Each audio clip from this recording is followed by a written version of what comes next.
बिस्मिल्लाहिर्रहमानिर्रहीम। अस्सलामु अलैकुम।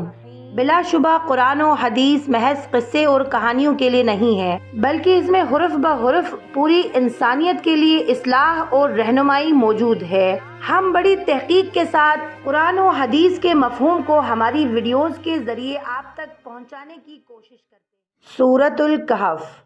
सूरह कहफ में हमारे लिए 4 अहम सबक है। पहला सबक हमारे लिए ये है कि अल्लाह हमें हमारे ईमान से आजमाता है, ताकि वो देख ले और हम भी देख ले कि हम अपने ज़बानों और दावों के कितने सच्चे हैं, और फिर हम उस आजमाइश में साबित कदम रहते हैं और डगमगाते नहीं हैं। तो अल्लाह ताला ऐसे तरीक़ों से हमारी मदद फरमाता है जो इंसानी समझ से बाहर है। दूसरा सबक जो सूरह कहफ हमें सिखाती है वो ये है कि माल और दौलत सिर्फ नेमतें नहीं हैं, बल्कि ये हमारी आजमाइश भी है कि हम अल्लाह ताला का कितना शुक्र अदा करते हैं। हमें कभी भी ये नहीं भूलना चाहिए कि दुनिया में जो भी खैर, जो भी भलाई हमें मिलती है वो अल्लाह ताला की तरफ से है, और अगर हम चाहते हैं कि वो भलाई ठहर जाए, हमारे हाथ से ना जाए, तो हम अल्लाह ताला की दी हुई नेमतों में आजिज़ रहना चाहिए,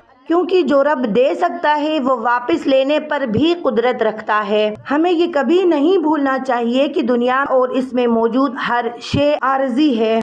तीसरा सबक ये है कि इल्म भी इम्तहान होता है कि कहीं हम मगरूर तो नहीं हो जाते, ये सोच कर कि हमें सब कुछ पहले से आता है, जबकि हमें सब कुछ नहीं आता। कामिल इल्म सिर्फ अल्लाह पाक की ज़ात का है। हमारा इल्म बहुत महदूद है, और इतने से इल्म में हम अल्लाह की मसलहतें और हिकमतें नहीं समझ सकते। इसलिए हमें अल्लाह ताला के फैसलों पर तवक्कल रखना चाहिए, क्योंकि हो सकता है जो चीज़ हमें बुरी लग रही हो वो दरअसल हमारे लिए अच्छी हो, और जो चीज़ अच्छी लग रही हो वो असल में हमारे हक में बुरी हो। चौथा सबक ये है कि ताकत भी अल्लाह ताला की तरफ से आजमाइश होती है। वो जिस इंसान को ताकत देता है वो उस इंसान को उस बात पर आजमाता है कि वो उस ताकत को इंसाफ के लिए इस्तेमाल करता है या फिर कमज़ोर लोगों को कुचलने के लिए इस्तेमाल करता है। नेज़ हर शे हमारे लिए इम्तहान है। ये चारों मुख्तलिफ कहानियाँ हमें एक ही सबक देती है, और वो सबक ये है कि हर चीज़ अपने साथ एक इम्तहान लेकर आती है, और उस इम्तहान में बस वही पास होता है जो अपने रब को नहीं भूलता, क्योंकि इंसानी फितरत ये है कि वो नेमत अता होने पर सरकश हो जाता है और अपनी हुदूद भूल जाती है, और उसकी ये हरकत उसको फना कर देती है। मत भूला करे कि नेमतें अपने साथ बहुत सी जिम्मेदारियां लेकर आती है